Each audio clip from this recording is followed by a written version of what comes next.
नमस्कार भक्तों, जय श्री गणेश। हर हर महादेव। आज हम जानेंगे ब्रह्मा और विष्णु में श्रेष्ठता का विवाद। जय श्री हरि विष्णु, जय माता दी। नमस्कार। आज की कथा केवल ब्रह्मा और विष्णु के बीच हुए एक विवाद की कथा नहीं है।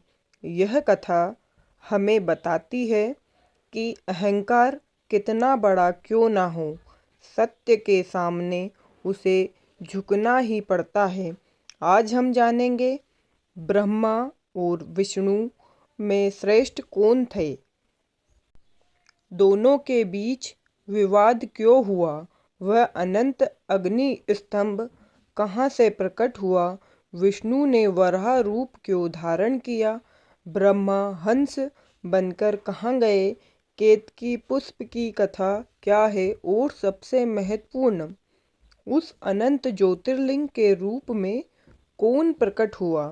तो भक्तों, कथा को अंत तक अवश्य सुनिए, क्योंकि इस कथा का संदेश केवल देवताओं के लिए नहीं बल्कि हम सभी मनुष्यों के लिए, जीवन के लिए है। और यदि आपको ऐसी ही धार्मिक, पौराणिक और ज्ञानवर्धक कथाएं पसंद आती है तो हमारे चैनल आष्टा गणेश वंदना MP को अभी सब्सक्राइब कर लीजिए और वीडियो को भगवान शिव के चरणों में समर्पित करते हुए एक बार हर हर महादेव अवश्य लिखें और वीडियो को लाइक अवश्य कीजिए। हर हर महादेव। अब हम जानेंगे सृष्टि के आरंभ की पृष्ठभूमि। भक्तों, पौराणिक ग्रंथों में सृष्टि की उत्पत्ति के विषय में अलग अलग प्रसंग और वर्णन मिलते हैं। आज की कथा उस प्रसंग से जुड़ी है जिसमें भगवान विष्णु और ब्रह्मा के बीच यह प्रश्न उत्पन्न हुआ कि सर्वश्रेष्ठ कौन है। भगवान ब्रह्मा को सृष्टि का रचयिता माना गया है, भगवान विष्णु को सृष्टि का पालनकर्ता माना गया है। ब्रह्मा सृष्टि की रचना करते हैं, विष्णु उसका पालन करते हैं और भगवान शिव संहार तथा परम तत्व के रूप में वर्णित होते हैं। लेकिन जब किसी के भीतर यह भाव उत्पन्न हो जाए कि मैं ही सबसे बड़ा हूँ, तभी समस्या आरंभ होती है। कथा के अनुसार एक समय ब्रह्मा और विष्णु के बीच श्रेष्ठता को लेकर विवाद उत्पन्न हुआ। ब्रह्मा जी ने कहा, मैं सृष्टि का रचयिता हूँ, मेरे द्वारा ही संसार की रचना होती है, इसलिए मुझसे श्रेष्ठ कौन हो सकता है।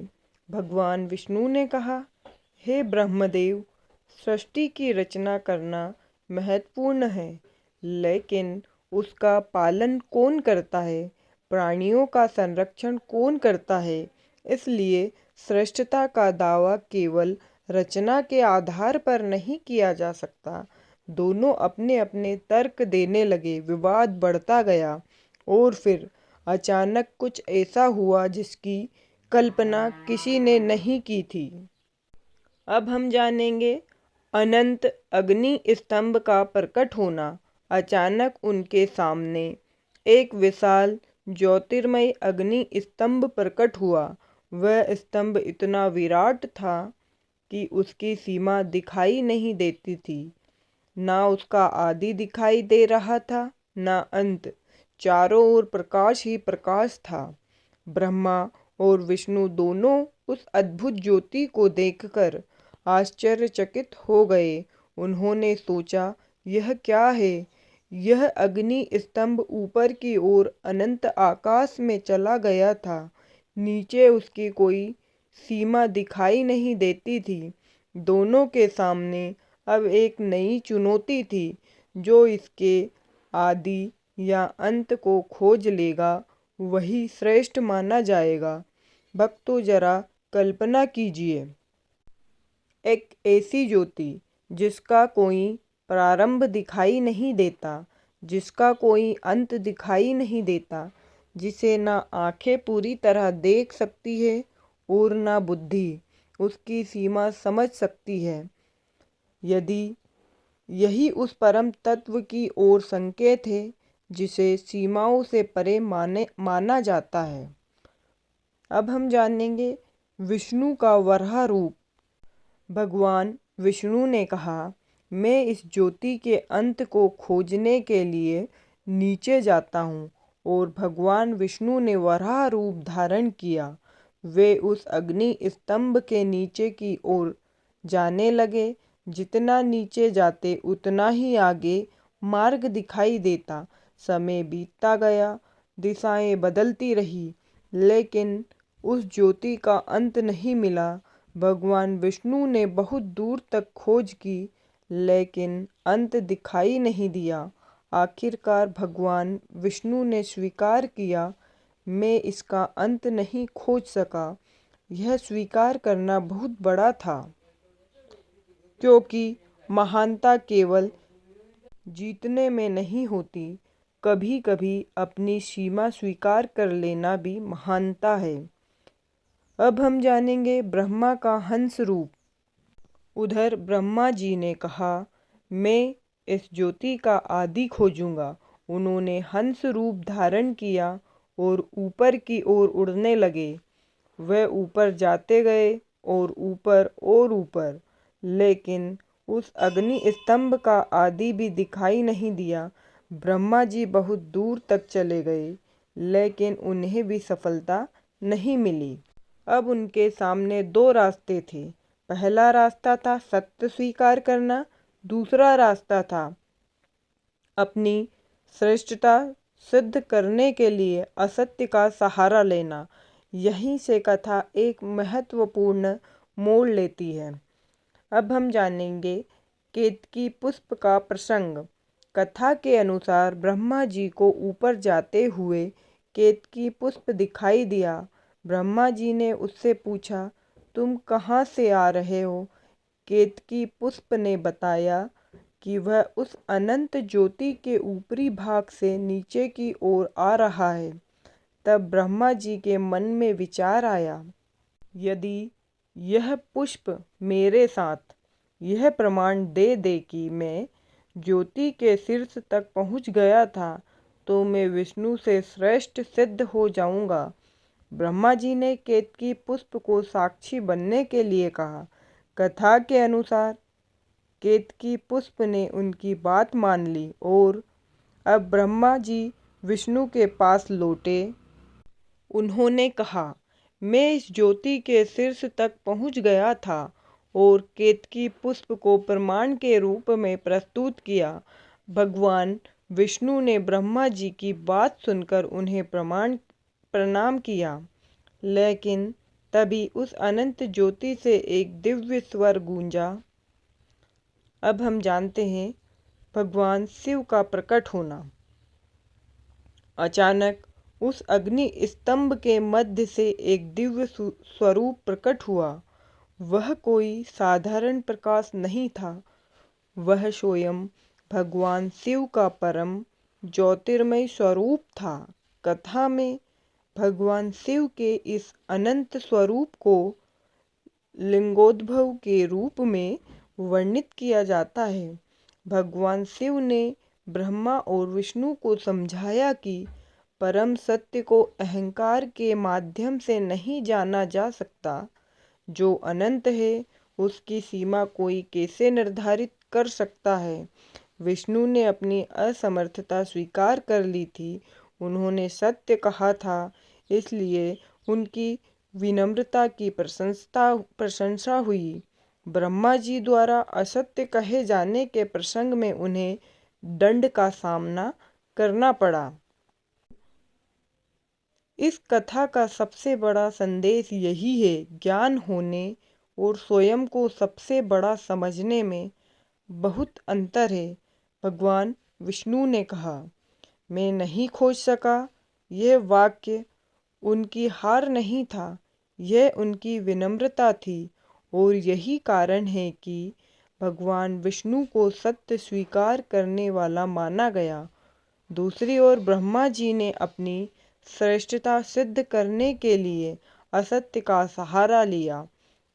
कथा हमें सिखाती है, सत्य को सिद्ध करने के लिए झूठ की आवश्यकता नहीं होती और असत्य चाहे कुछ समय के लिए जीतता हुआ दिखाई दे, अंततः सत्य के सामने उसका पर्दाफाश हो जाता है। अब हम जानेंगे केतकी पुष्प को मिला परिणाम। कथा के अनुसार केतकी पुष्प ने भी ब्रह्मा जी के कथन का समर्थन किया था। भगवान शिव ने इस असत्य साक्ष्य को स्वीकार नहीं किया। इसी प्रसंग से जुड़ी एक प्रसिद्ध पौराणिक मान्यता है कि केतकी पुष्प को शिव पूजा में स्वीकार नहीं किया जाएगा। ध्यान रहे भक्तों, यह एक पौराणिक कथा परंपरा है और अलग अलग ग्रंथों तथा परंपराओं में इसके विवरण में अंतर मिल सकता है। इसलिए हमें कथा का उद्देश्य समझना चाहिए। भगवान की पूजा में केवल फूल नहीं बल्कि सत्य और निर्मल भाव भी आवश्यक है। अब हम जानेंगे ब्रह्मा, विष्णु और शिव का वास्तविक संदेश क्या है। अब एक बहुत महत्वपूर्ण बात समझिए। क्या इस कथा का उद्देश्य ब्रह्मा और विष्णु को एक दूसरे से छोटा दिखाना है? नहीं। भारतीय पौराणिक परंपरा में ब्रह्मा, विष्णु और शिव के अनेक रूपों में वर्णन मिलता है। कहीं उन्हें अलग अलग कार्यों के अधिष्ठाता के रूप में समझाया गया है। ब्रह्मा सृष्टि, विष्णु पालन, शिव संहार तथा परम तत्व। इस कथा में मुख्य शिक्षा है अहंकार से ऊपर उठकर परम सत्य को स्वीकार करना। अब हम जानेंगे आज के मनुष्य के जीवन से संबंध। भक्तों, अब इस कथा को अपने जीवन से जोड़कर देखिए। हम में से कितने लोग छोटी सी सफलता के बाद कहने लगते हैं, मुझसे बड़ा कौन। किसी को थोड़ा धन मिल जाता है, वह दूसरों को छोटा समझने लगता है। किसी को पद मिल जाता है, वह अपने से नीचे काम करने वालों को महत्व नहीं देता। किसी को थोड़ा ज्ञान मिल जाता है, वह दूसरों की बात सुनना बंद कर देता है। लेकिन हमें याद रखना चाहिए, समुद्र जितना गहरा होता है उतना ही शांत दिखाई देता है। सच्चा ज्ञान मनुष्य को विनम्र बनाता है, अहंकार मनुष्य को भीतर से खोखला कर देता है। अब हम जानेंगे भगवान विष्णु से मिलने वाली शिक्षा। भगवान विष्णु ने जब देखा कि वे उस अनंत ज्योति का अंत नहीं खोज सके, तो उन्होंने सत्य स्वीकार किया। यही हमें अपने जीवन में सीखना चाहिए। अगर हमें किसी प्रश्न का उत्तर नहीं पता, तो कहिए मुझे नहीं पता। इसमें कोई छोटी बात नहीं। यदि हमसे गलती हो गई, तो कहिए मुझसे गलती हुई। यही सच्ची महानता है। गलती स्वीकार करने वाला व्यक्ति छोटा नहीं होता, बल्कि वह अपने अहंकार से बड़ा हो जाता है। अब हम जानेंगे भगवान शिव का अनंत स्वरूप। भक्तों, शिव का ज्योतिर्मय स्वरूप हमें यह समझाता है कि परम सत्य को किसी सीमित आकार में बांधना आसान नहीं। लिंग का अर्थ केवल बाहरी प्रतीक नहीं है। यहाँ ज्योतिर्लिंग को अनंत प्रकाश और परम तत्व के प्रतीक के रूप में समझा जाता है, जो ऊपर भी है, नीचे भी है, भीतर भी है, बाहर भी है और जिसकी सीमा मनुष्य की बुद्धि से परे है। इसीलिए भगवान शिव के अनंत स्वरूप की कथा में अग्नि स्तंभ का वर्णन इतना महत्वपूर्ण है। अब हम जानेंगे भक्तों के लिए भावपूर्ण संदेश। अगर आज आपके जीवन में कोई समस्या है, अगर आपको लगता है कि लोग आपको समझ नहीं रहे, अगर आपकी मेहनत का फल नहीं मिल रहा, तो इस कथा से एक बात याद रखिए, सत्य का रास्ता कभी मत छोड़िए। हो सकता है सत्य का मार्ग कठिन हो सकता है आपको कुछ समय के लिए हार भी दिखाई दे, लेकिन अंततः सत्य ही आपका सबसे बड़ा सहारा बनेगा। भगवान शिव सब देख रहे हैं, आपके आंसू भी, आपकी मेहनत भी और आपकी नीयत भी। इसलिए अपने मन में अहंकार नहीं, विश्वास रखिए। भक्तों, यदि आपको यह कथा सुनकर भगवान शिव की महिमा और सनातन धर्म के ज्ञान को समझने का अवसर मिला हो तो वीडियो को लाइक अवश्य करें और कमेंट में श्रद्धा से लिखें ओम नमः शिवाय, हर हर महादेव। साथ ही हमारे चैनल आष्टा गणेश वंदना MP को सब्सक्राइब कर लीजिए, क्योंकि यहाँ हम आपके लिए ऐसी ही पौराणिक कथाएं, भगवान के संदेश और आध्यात्मिक ज्ञान लेकर आते हैं। आपका एक लाइक और एक सब्सक्राइब हमें आगे और अच्छी कथाएं बनाने की प्रेरणा देता है। अब हम जानेंगे कथा का चरम संदेश। अब इस पूरी कथा को एक वाक्य में समझिए। जो अनंत है उसे अहंकार से नहीं, विनम्रता और सत्य से जाना जाता है। ब्रह्मा ने आदि खोजा, विष्णु ने अंत खोजा। दोनों उस अनंत ज्योति की सीमा तक नहीं पहुंच सके। इससे हमें यह संदेश मिलता है कि मनुष्य चाहे कितना भी ज्ञानी क्यों ना हो, उसका ज्ञान सीमित हो सकता है, लेकिन परम सत्य अनंत है। इसीलिए ज्ञान के साथ विनम्रता आवश्यक है। तो भक्तों, आज की कथा यही समाप्त नहीं होती। असल में यह कथा हमारे भीतर शुरू होती है। जब हमारे अंदर अहंकार उठता है, तब हमें उस अनंत ज्योति को याद करना चाहिए। जब हम किसी को छोटा समझने लगें, तब हमें भगवान विष्णु की विनम्रता याद करनी चाहिए। जब हम अपनी गलती छिपाने के लिए झूठ बोलने लगें, तब हमें ब्रह्मा और केतकी पुष्प का प्रसंग याद करना चाहिए। और जब जीवन में अंधकार छा जाए, तब हमें भगवान शिव की उस अनंत ज्योति को याद करना चाहिए, क्योंकि अंधकार कितना भी गहरा हो, एक छोटी सी ज्योति उसे दूर कर सकती है।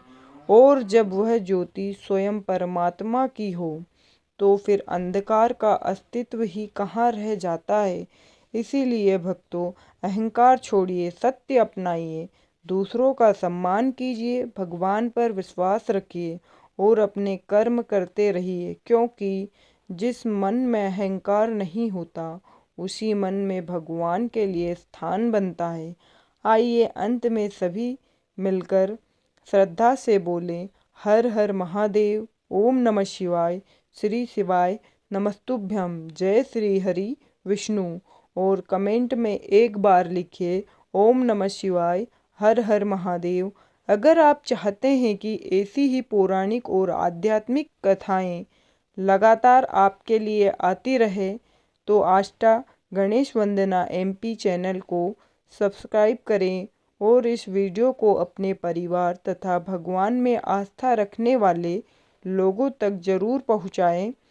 भगवान शिव आपके जीवन से अहंकार, भय और अज्ञान का अंधकार दूर करें।